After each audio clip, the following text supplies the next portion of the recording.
Welcome to the Yoga Therapy Hour today. My name is Amy Wheeler, and I'm your host.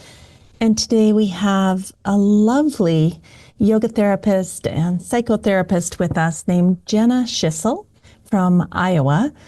And Jenna has a story that I think so many of us yoga people, Ayurveda people can relate to. And it may actually be why so many of us found yoga as a healing tool. And the story starts off with, I have social anxiety, or I have depression, I'm a little bit uncomfortable in my skin, I'm having trouble connecting. And, many of us found ways to cope with that weren't always helpful, weren't always healthy. And so Jenna tells her story around that and how it all unfolded.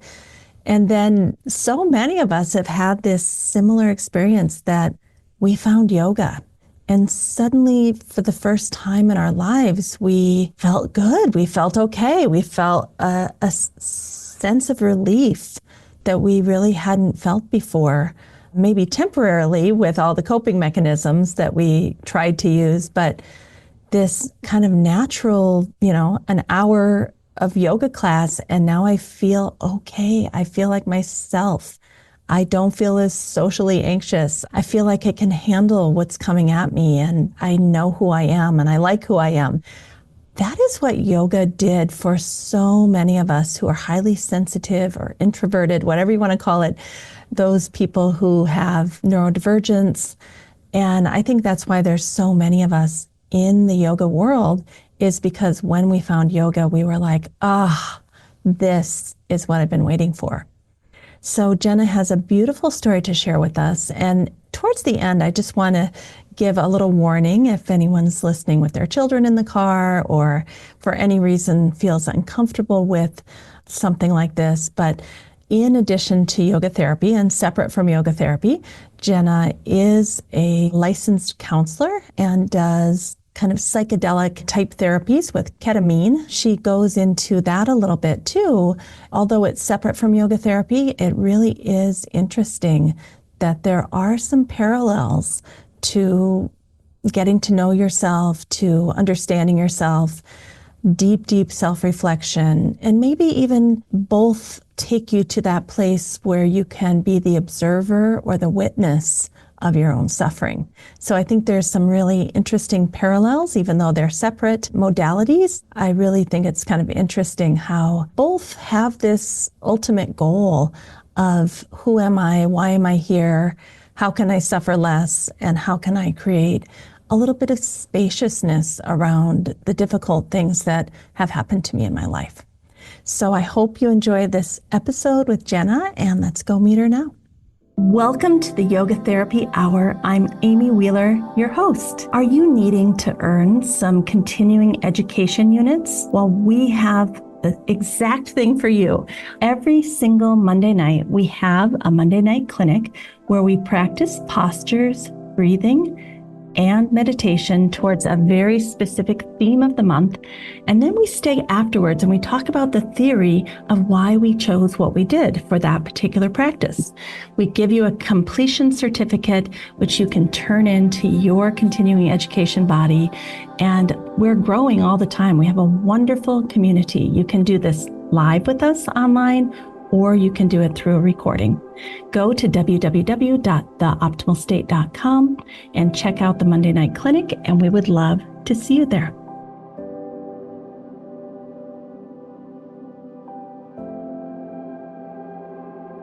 Welcome, Jenna, to the Yoga Therapy Hour. Thank you. Thank you for having me.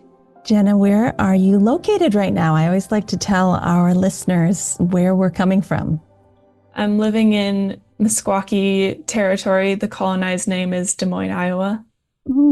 Thank you. And you and I have an Iowa connection because I grew up in Iowa and I went to school in Iowa, master's degree at University of Northern Iowa. So I feel like I have relatives in Des Moines. So it's good to be with you. Yeah, you too. Thank you. So Jenna, season 8, I just decided I had somebody in season 7 tell such an amazing story about their health and healing through yoga and Ayurveda. And it just inspired me to say, oh my gosh, I want a whole season full of stories and people just talking about real things that happened to them and how they overcame it. And I think, especially in the climate that we have right now in the world, I think these stories of hope and healing are even more potent, that people need kind of like some hope that it's not always going to be this hard. So, Mhm. can you take us all the way back to a time in your life when maybe you were suffering, that maybe things weren't going so well? And by the way, to the listeners, I have no idea what Jenna's story is. I think it's kind of fun to like let it unfold together. So take us wherever you want to take us, Jenna, and set it up for us. Yeah, amazing. Well, first of all, I just want to say thank you for that context because I was kind of nervous coming on as far as like, oh, I'm just some random person. Like, why is anyone going to want to hear my story? And I felt very intimidated because a lot of your guests are like PhDs and, they're movers and shakers in the world. So, anyways, I understand a bit better now. My story begins when I was a kid, honestly, is where it started. So I feel like I've always had trouble connecting with people. And I think maybe there's like a little bit of neurodiversity that plays into that. And I'm very introverted anyway. My social battery drains very quickly. And so, when you're a kid, your parents, your family, or your whole world, you don't really notice it then. And then, like small kids, we all just play together when we're kids, right? But then Yeah. I think even in kindergarten, I started to notice like, oh, I feel like I don't fit in, or like, oh, I feel like it's hard to connect with people. And like maybe I didn't have the words for it at that time, but I think it kind of created this reinforcement cycle of, okay, well, now I feel like I'm not connecting, so it's harder for me to put myself out there. And when I'm not putting myself out there so much, then I'm not getting as much practice. And so I would just felt like I was getting more and more isolated. But I think that that's where I'm like, I'm starting to notice that. And so I'm starting to put myself out there and do things like podcast and like try to actively combat that cycle. I appreciate this so much and I can relate. When I was in, I don't know, fourth grade or something, the teachers were calling my parents because at recess I would just sit against the brick wall. Even though I was very athletic, I just wouldn't interact with the kids. The teachers were worried. So, were you getting any feedback? Were your parents getting any feedback that maybe you were introverted or isolating? Yeah, I was the same way. I like didn't hang out with people at recess. And yeah, I think probably at parent teacher conferences, they were like, Jenna's grades are fine. We're just worried about if she's having enough social connection. Yeah. You're so right. As a little kid, you don't have words for that. You don't know if that's normal. It's just so weird. I mean, now I can imagine parents are so evolved, they might like say to their child, look, sweetheart, you're okay. There's Mhm. introverts, there's extroverts, there's neurodiversity. But back then, I don't know how old you are, but I'm almost 55. And like that was not a thing. You Hmm. just pulled yourself up and got out there and got it done. So, were your Yeah. parents at all involved in supporting you or helping you understand any of this? Yeah, well, I think as you were kind of alluding to, we do have so much more information now. And I think my parents probably did the best they could with the Oh, information they had at the time. But yeah, it's not nearly to the extent of what's available these days. yeah. And they had no idea. Right. And what I learn as I talk to people that have gone through this type of thing, the whole family might have some introversion or highly sensitive people or neurodivergence. Like, so it Hmm. doesn't occur to anybody that anything is different. This is just how we function. I always laughed because our family would all be in a room together reading books. Now I Yeah. look back, I'm like, yeah, that's probably not a normal family. Oh, I All love right. that. So take us to the next part of your journey. How did it unfold for you? Meaning, like, did you go through high school, college? Like, what were the signature points of this journey? I went to college for like a couple of semesters and then I was skipping classes too much and I was telling myself like, oh, it's too cold. I don't want to go out in the cold, but I think I just had too much freedom, not enough structure. It's the first time living on your own. And so then my dad had suggested, why don't you join the military? And at first I was like, no. And then I also had a friend who was joining at the same time, and she was telling me all of the cool things that her recruiter was telling her. So And how old were you at this point? 19. Oh my gosh. Yeah, so I joined the military for 6 years and I probably started in dealing with my suffering. I probably started drinking at a relatively young age, experimenting with alcohol when I was 16. And then, of course, that only continued into college. Then it's very normalized. And in the military, it's very much part of the military culture. And so it just got more and more. That was another reinforcement cycle, right? Oh, I'm surrounded by it and it's normal. Yeah. And I recognize that I can connect better with people and I don't feel as anxious and I don't feel as weird and nervous when I'm using alcohol as like a self-medicating social lubricant type of thing. So then I started, like, I didn't think that I was suffering, but clearly there was something happening that it wasn't just a moderate amount of alcohol. It was too much. Yeah. And Yeah. I think what you just said is so true for so many people. I didn't think I was suffering. Hmm. When our culture normalizes all the things over shopping, drinking, drugs, alcohol, porn, wine, food, like it's just what we do to cope. And so we don't even realize, I think, that there is such a thing as social anxiety and that there are other tools that we can use to cope. I don't know, like you said, I didn't even realize I was suffering. You were just kind of like just going through your day and have a drink when at Yeah. night. Yeah, and that was the thing. There was always a reason. It was like Taco Tuesday. Well, okay, I have to have a margarita, and then Wednesday, and then it's Thirsty Thursday, and then it's the weekend. So, like, of course, you're drinking on the weekend, so normalized. Yeah. I laugh because we live a mile from Wisconsin, and Wisconsin is like the drinking capital of the United States or something. And it is so normalized. I go over there, and at lunchtime, everybody's just putting them down. Yeah. So continue on. So then what happened? How did you move towards some kind of self-awareness about all of this? So I had been practicing asana or physical yoga postures on and off since high school. I wasn't very regular or committed. And I mean, I do remember that there were a couple of shavasanas that stick out as it was like an exhale that I didn't know that I was holding. And it's just like so Mm. spacious and just like calm. And I was like, oh, yeah, this is why I do yoga. So then I became more and more regular with my practice. And then in 2020, actually at the height of COVID, I went to Joshua Tree and did my yoga teacher training, which at that point I'd been practicing on and off for like over a decade. And that was actually the first time I'd ever heard of the yamas and niyamas, believe it or not, which is crazy. Wow. And Yeah. for our listeners, the yamas are like the five social disciplines, how we interact with people. And the niyamas are the personal disciplines. How do we take care of ourselves? And those are supposed to be taught before all the asana or postures, right? So 10 Mhm. years and nobody had ever mentioned those. That's Yeah, I'd never heard of it before. I was like, what is svadhyaya? What are these strange words? But speaking of svadhyaya, self-study, at a certain point before that, I had stopped drinking because I was recognizing like I just don't feel good in my body when I'm doing this. And so in my mind, I was like, I'm just gonna take like a month off, like let my body reset.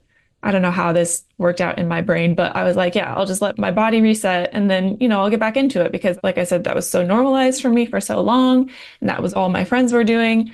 But then the longer I went without drinking, I was noticing the better I was feeling. And it was like very evident as far as like my skin was looking better. I wasn't breaking out as much. I remember I had gone to a dermatologist and was asking about like, yeah, I'm starting to see some like redness around my nose. And she was very gentle. She was like, do you drink? And I was like, not really that much. Taco Tuesday, Wet Wednesday, Thursday, Thursday, and the Yeah. weekends. I don't drink on Right. Monday. Yeah. Yeah. Uh, But yeah, at some point previously to that, I had stopped drinking and then I went to yoga teacher training. And I always tell people that was like a profoundly life-changing experience for me. Just like the connections I made there, the connection I made with myself there, my relationship with myself. And I think that's part of how you help alleviate suffering is like have that relationship with yourself where you have the trust and the spaciousness to recognize that you can allow that pain and you can sit with it and you are vast enough to let that pain be heard. So after 2020, I've been very regular with my yoga practice. And obviously, I'm at the optimal state for learning how to be certified as a yoga therapist. And I've noticed that too, my practice has evolved. So where it was very like emphasis on asana, I have noticed that I've kind of started to get into like maybe I don't care so much about can I hold Pincha Mayurasana for 6 minutes? Can I compare myself to these Instagram yogis? Like I want to explore the breath. I want to explore chanting.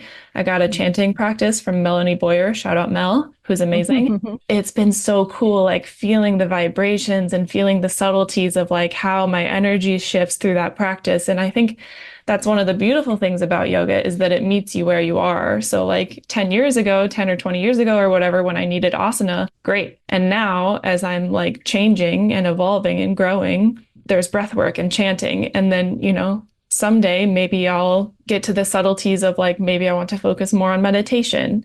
Or maybe I'll decide I want to go back to asana. Whatever, wherever I am, yoga is there too. Yeah.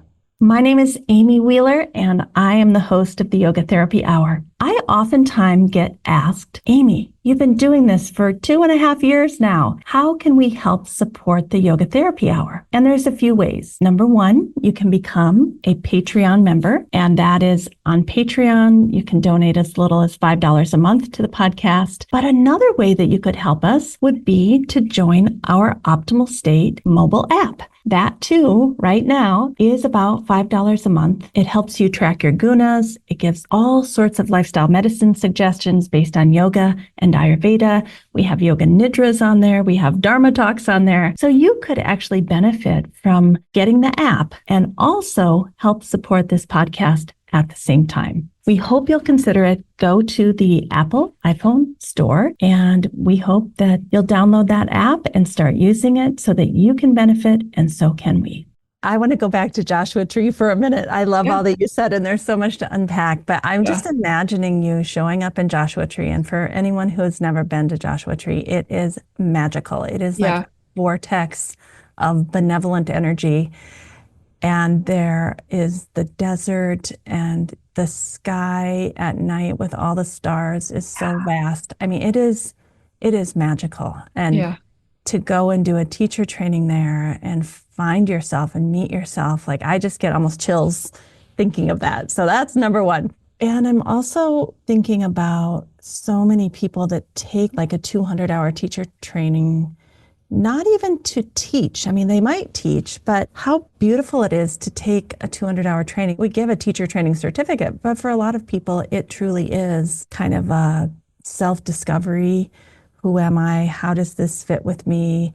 How can I get to know myself better? Like you said, Svadhyaya, the self-study. So I just want to have a shout out for that too, because I think so many people hear the word teacher training and they think, well, I don't want to be a yoga teacher. And I just want to invite anyone who's listening that you can take a 200-hour teacher training and not be a yoga teacher. And there's so much goodness there for us just to find self-discovery. So that's another thing that kind of came up for me. Other thing that I'm kind of in awe over, it seems to me you went from quitting drinking to really starting to get to know yourself and the vastness within your own heart and mind to now doing chanting and more meditative and breath work. Like, it seems to me like you spanned that pretty quickly. It sounds like it was, 4 or 5 years or something? Yeah, probably 5 years since I have been like really buckling down, I would say. Yeah. And did you also get a mental health degree at some point during all of this? Yeah, I guess that's part of it too, because that was like a 3-year program. So I got my master's in counseling, and that was a 3-year program that really, a lot of the work within that is to look at yourself and do more self-study and figure out what your pain points are and what your trigger points are. And so I guess that kind of helped. So it's not that it was only yoga. And in Western society, we tend to think of yoga as only the postures, but yoga is this huge umbrella that obviously, as I was saying, envelops self-study and breath work and like all of these other subtleties that we don't necessarily think of immediately.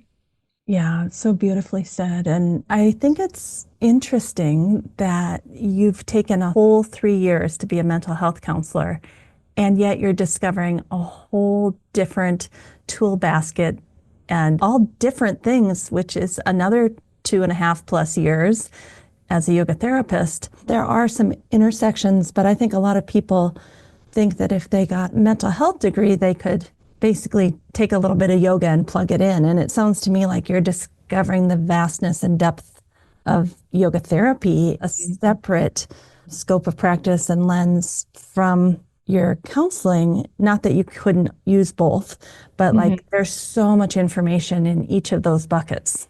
Yeah, there is so much to yoga therapy. And like at first it felt overwhelming, as you were saying with the first year, it's kind of just a big info dump. And I'm like, how am I going to learn all of this? But yeah, it's very much like circular learning. And there's just so much there because as beings of light or what have you, there's so much depth and breadth to us. And so the tool basket has to be able to meet everything that we are.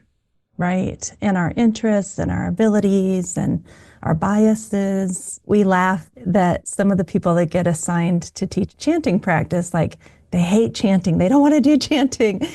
But through getting ready to do that teaching experience to their colleagues, they fall in love with chanting. And I just think that's so funny that a lot of times we push away the things that will help us, that are good, and yet at first it almost feels like we're repelled from it. I find that fascinating. But I think Yeah, you liked your chanting right away, didn't you? I struggled with my chanting practice, but there was Mel Boyer was offering, I think it was just like one of the morning practices that we go through, and it was one of the Lakshmi chants. I forget now exactly what the wording was, but I just felt like immediately after that practice, I emailed Mel and I was like, you have to make me a chanting practice. Wow. Yeah.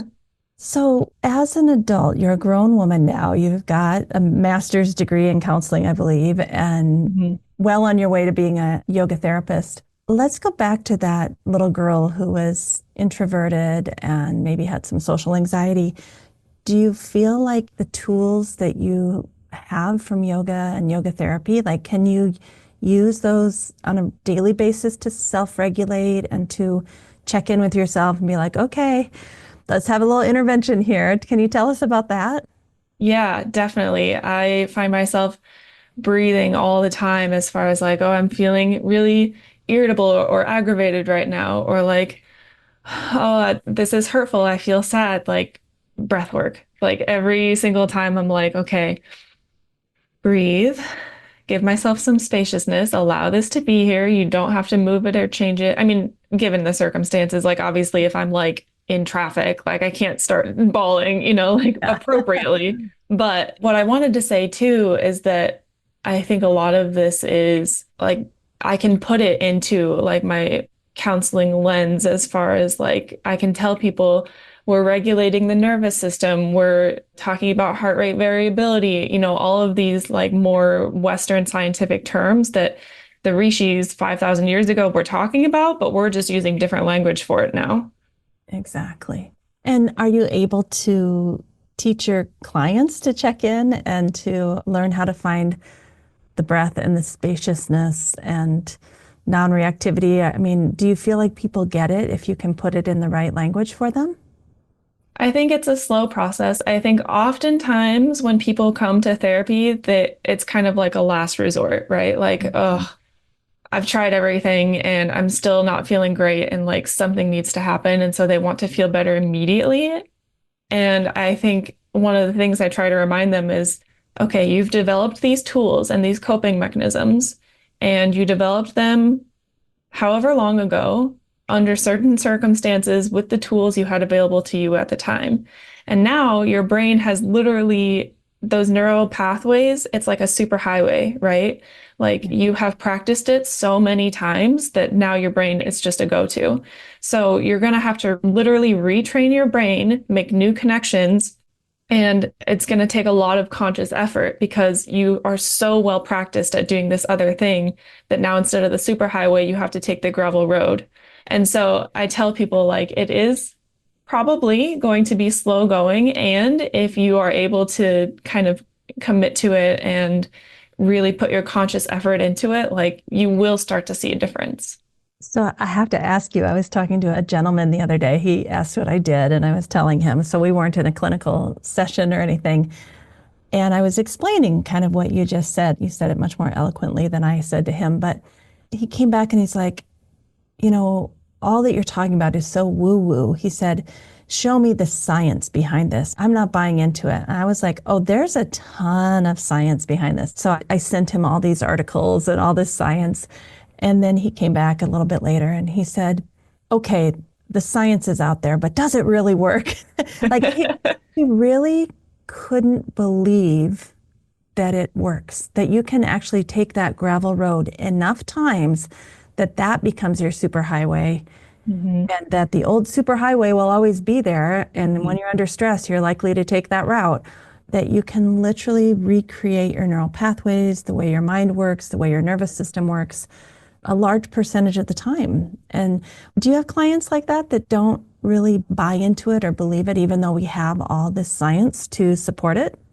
Yeah, I've definitely come across some resistance sometimes as far as like, you want me to breathe, but in the heat of the moment, like that's something I hear a lot is like, well, but when I'm in the heat of the moment, like I can't even think. And I'm like, yeah, I hear you. First of all, increase your window of tolerance so that you are not getting to the heat of the moment so quickly, so often. And secondly, how can you support yourself in those moments to where maybe you have a chance to kind of cool down, recognize what was your trigger or what is your patterned reaction. And, because once we have information about ourselves, then we can make a decision of, do I want to continue this pattern of behavior or do I want to change it? And it's not necessarily that either one is better or worse. It's just that now you have the information and you get to make a decision based on that. Or create some support structures if we don't have the internal resources to be non-reactive and jump on the old superhighway, that maybe we put some external stop gaps to help us remember, like, okay, you're not in your thinking brain right now, your emotional brain. And so, like, for example, my husband and I have kind of a pact that when I have a really hard email to send or a conversation to have, he gets to check it first. Hmm. And now I'm starting to replace him with some other tools that I use too, but it's super helpful to have some support. And that could be your therapist, like you give to people. It could be your best friend. It could be your grandma, to just, when you're not ready to go on that gravel road by yourself yet, that somebody can get in the car with you and drive down the gravel road and help assure you that this is the right path we want to be going on, not the Yeah. superhighway. Yeah. So I don't know if you want to get into this, Jenna. It's kind of another topic, but I think it's interesting and related, and it's so prevalent in today's times that it would be interesting to talk about. I had noticed on your new beautiful website that as part of your psychological services, so this is separate from yoga therapy, I want to say, but Mhm. as part of your counseling services, you offer ketamine or ketamine, you can help me say it correctly, assisted therapy. Is that something you'd be willing to share with our listeners? Yeah, I'm super excited about it. So, ketamine, it has traditionally been used in hospital settings as kind of like a pain relief because it's a Mm. dissociative. So, you're not like feeling your body as much, your physical body. But then they started noticing that people were having sort of longer term, like cognitive shifts. And so now it is being introduced in the mental health field. I've heard it described as like, so typically with dissociation, we think of, for example, PTSD, where you're so overwhelmed that your nervous system goes into a state of freeze and you're not in your body.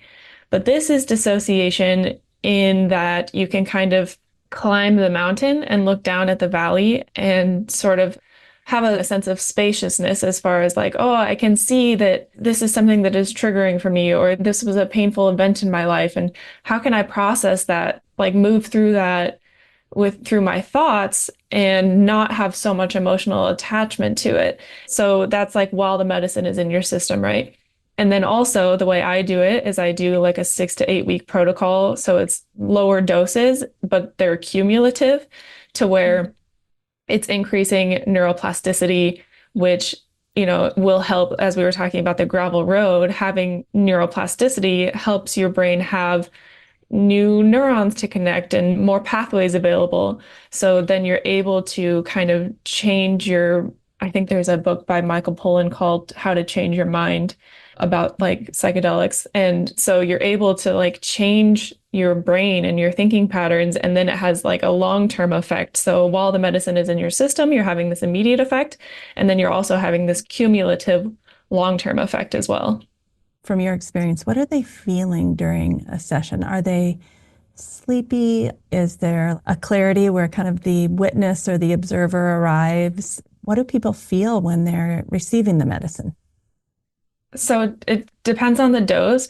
So I like to have people lay down and wear a little eye mask, and we have some very calming music going, very soothing lighting, and they're able to just lay there and observe what's happening. And maybe they'll say, a few words here and there that I can jot down and we can dig into later. But for the most part, it's a very internal process that's happening. And then when they come out, I don't know how many hours that is, but do they drive home or does somebody pick them up or how does that work? I'm just so curious. Yeah. So the medicine itself lasts about an hour. Sessions are like 2.5 to 3 hours. We'll do sort of a grounding where we check in, see how your week's been, kind of like a more what you would think of as like a more stereotypical psychotherapy session. And then the client will ingest the medicine. It's a little lozenge. It just dissolves under your tongue. And then, yeah, they'll be with the medicine for about an hour. And then afterwards, we check blood pressure. Typically, I'll ask that people have someone to drive them home. But, the person who trained me on it was pointing out that she thinks that ketamine is always going to have a place in the mental health field as far as, we're also starting to see like psilocybin. But with Mm. ketamine, like I said, you can have like a 2.5 to 3 hour session, whereas with psilocybin, you're kind of locked in for like 6 to 8 hours, which is a huge commitment. So yeah, so it's very accessible. All right, so I have to ask hard questions too. Yeah, Hope it's okay. So yeah. I love this idea of getting to be the witness of our suffering and kind of looking down from the mountaintop at ourself and the experiences of our lives and getting a little bit of spaciousness around all of that. And the neural pathways opening up so that we can have new perspectives on our trauma and our suffering. Is there a fear from anyone in the mental health field that we could do this too often or inappropriately to a point where we lose our mooring or our anchor in this physical body? And I've seen this with people who do a lot of psilocybin. Like they kind of start to live in the more witness realm, and it's hard for them to be embodied and live in the world and be the warrior that we have to be to survive. So is there any talk about that in your training, or do you have an opinion about that? That's a good question. I do think so. Like I said, for myself and my process, like we're starting at very low doses, and myself and my prescriber work very closely with the client in order to make sure that the experience you're having is appropriate. Because, like I said, we are doing it once a week. And I think that that's another important piece, right? Is that I'm there with you and I'm facilitating the session and we're integrating it both like immediately afterwards. And then we'll have some non-medicine sessions where we're doing integrative work. And I have seen this medicine administered in clinics where it's more of an IV Mm. and maybe it's not as supportive of an environment. It's a very high dose, it just immediately, just right off the bat. And I haven't experienced it personally, but the things that I've heard are that it's kind of like they leave you in a room with a button. So like if anything goes wrong, you can push the button. But at such high doses, like you can't feel your body. You don't know where your thumb is or where this button is. So I think that there are more and less safe ways to go about interacting with the medicine. And I love what you said that you have sessions at the end to integrate. That's really what I want to get to is Mhm. we don't just want to be the observer and not be embodied, not be in this human experience, which will always involve suffering. I mean, it Mhm. doesn't matter if we get enlightened, it doesn't matter if we have different experiences in life, we're going to have suffering. And that integration of, oh, I am the observer and I am this human being in this body mind that has to find a way to make a living and has to break up with partners and has to have hard times with friends and family, like Mhm. that integration seems so important. Do you have any other thoughts about that integration piece? Yeah, just that.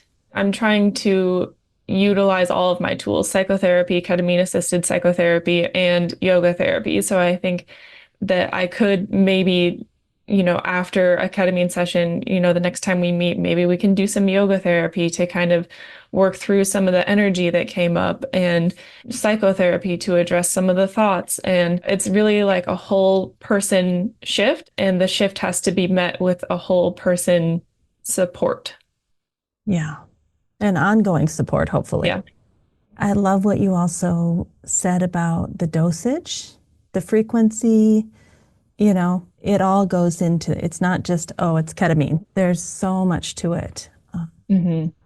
And I find it interesting, even though I don't think we would do yoga therapy with ketamine, like those two things probably wouldn't go together in the same session. I do Right. think it's interesting that both have the potential to take us into this Purusha or observer of our human experience. I mean, to me, that's kind of fascinating. And even in the fourth chapter of the Yoga Sutra, it starts off in chapter 4, verse 1. It says Oshadhi. It talks about the ways to work towards this liberation or freedom. And one of them, Oshadhi, means herbs. So even back in the times of the yogis, they were acknowledging like you can have these temporary states from herbs and get an experience of samadhi. And in the Yoga Sutra, in all fairness, it basically says those are going to be temporary. If you really want to have lasting experience, the path of yoga, the eight-limb path of yoga, is the way to kind of permanently cement it in yourself. So it wasn't telling everybody, oh, you can do herbs or you can do yoga. There was an affinity towards the yoga, but the fact that they even went to the trouble to say, look, here's all the ways you can do it, and one of them is through herbal therapy, is kind of interesting, I think. Yeah, I think that it kind of opens the door. It shows you what you're capable of, and then we use the yoga and the other tools to kind of, yeah, sustain it. So, where are you in your personal story today, Jenna? Do you feel like you're able to self regulate and kind of manage and be the observer when you need to and come back into this embodied state? Do you feel like that little girl has found her healing? Even not that every day is perfect, but do you feel like all these tools that you have learned and been working with, do you feel like she is where she needs to be now? Yeah, I think I'm on a good path. I mean, ideally, I'm always growing and changing and learning more and more about myself, and patterns arise that I wasn't aware of previously. And so it's a never-ending journey. And, God willing, I'm on it for another like 60 years. So there's still plenty of work to be done. And like I said, I think I'm on a good path.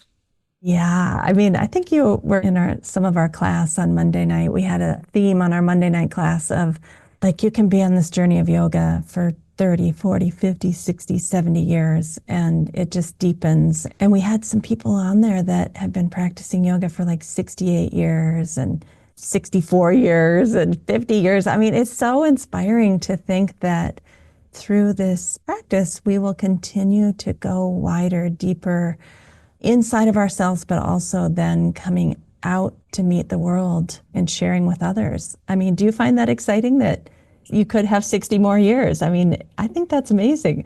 Yeah, like I said, as long as I'm in good health, but I have, all of the matriarchs in my line lived forever. So I think I have a good chance.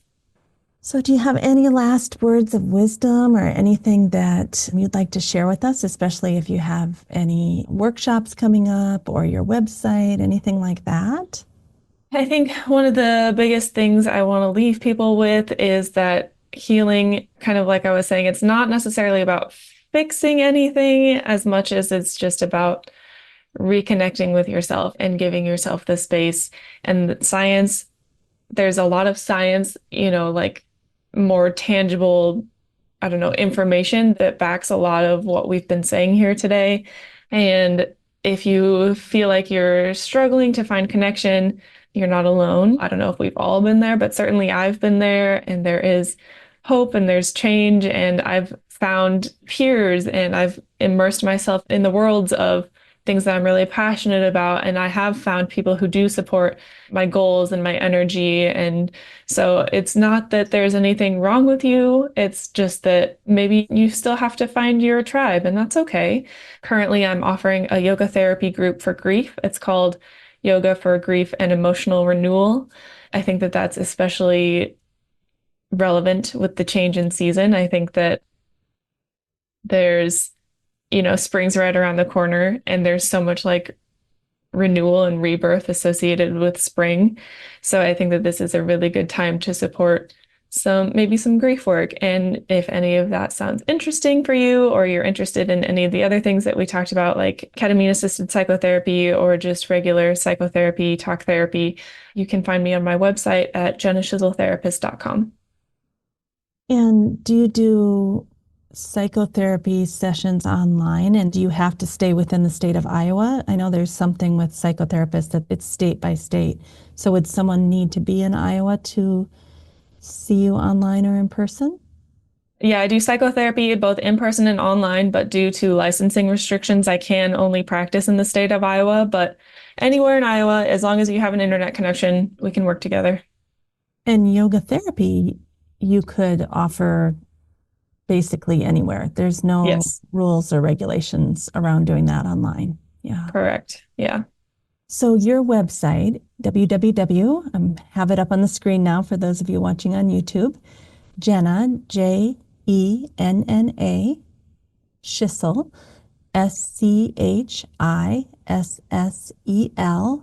therapist, therapist.com. And we'll put this in the show notes. And just a beautiful website. I have to say, I just love it. I love the colors. I love the vibe. Thank you. It's really lovely. Well, thank you for being with us, Jenna. It has Thank been you so much for having me. fascinating. I learned a lot about you today, things I didn't know. And Yeah. thanks for being here and sharing your story. Thank you. Thank you, Jenna, for being with us today and helping us highly sensitive people understand the magic of yoga and yoga therapy and how it has helped so many of us to gain a different perspective on our own suffering. And that a lot of times the external parts of our lives, our relationships, our jobs, our situations don't change, but something deep inside of us changes. And that it's that deep internal perceptual shift that helps us to suffer less as we remember we are the light. We are something that is eternal and all-knowing, something that is free of fear. That is our true self. That is who we are. And so many times the hard things that happen to us in our lives, all the way from conception, in the womb, early childhood, junior high, high school, becoming an adult, those things overpower that remembrance of who we are, and that yoga and yoga therapy can help us to remember that. And that's the thing that happens to us on the yoga mat in one of those first classes when we're like, wow, I feel different. I feel good. What is this? What just happened to me? And, we know through neuroscience what happens. Our perception changes, our nervous system functioning changes. We create new patterns and new habits of thoughts and emotions and behaviors. We understand now what's happening in the nervous system, in the neural pathways, and the mind, which is also amazing that we're at that place in history where we can actually take the teachings from these ancient sages that are 5,000 years old, and now we have medical research to support what is actually happening in our systems. It's just an amazing time to be alive, especially in the field of yoga, yoga therapy, meditation, Ayurveda. And I want to add that with all the suffering that's happening in the world and so many people really feeling that internal sense of chaos and loss of control and fear, now is the time to practice our yoga. If you've heard of yoga, if you have a videotape, if you can get on YouTube, any way you can get yourself to practice some postures, some breath work, some meditation, some chanting, some social disciplines, some personal disciplines, which we call the yamas and the niyamas. If you can start your journey of yoga, I really think you will feel better. And if there's a way you can get a guide or a teacher to help you on this journey, I highly recommend that too, because we are social beings. That social connection, that co-regulation is built into yoga. The very first limb of yoga talks about how are we in relationship to other people. So we know right off the bat, it is about this ability to connect with one another. So I leave you with that. Go find some yoga, practice yoga, become part of a community that can support you, and see if it can't help you feel a whole lot better more of the time. Thank you to our guests today. And if you've ever thought about being on the podcast, we would love for you to come and tell your story. This podcast is not just for the famous people or the people who've written a book. This podcast is for everyday people like me and you to tell our stories of health and healing and beyond as yoga therapy, and Ayurveda has helped us. So please feel free to contact me if you have a story you'd like to tell on the podcast about your journey. There would be nothing more pleasant and pleasurable than getting to interview you and have you on the podcast. Don't be shy. You can do it. We're waiting for you to call. Have a great week, everybody. Thank you for listening to the Yoga Therapy Hour. We wish you a wonderful week. We hope that somehow, in a small way, we've contributed to your well-being so that you can go out and share that well-being with others. That's what life is all about, bringing in the goodness through you and then shining it out to the world. We need you more than ever. So let's all get out there, do good, be good, and have a great week.